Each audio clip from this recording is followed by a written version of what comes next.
உழைப்பாளி இல்லாத நாடுதான் எங்கும் இல்லையா அரஹோயா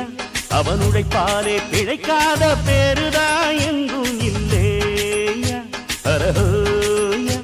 அர சாமியோ சாமி அப்படி இருந்துட்டா காமி கூலியோ கூலி எங்களை நம்பித்தா பூமி பிறர் வாழ்வதே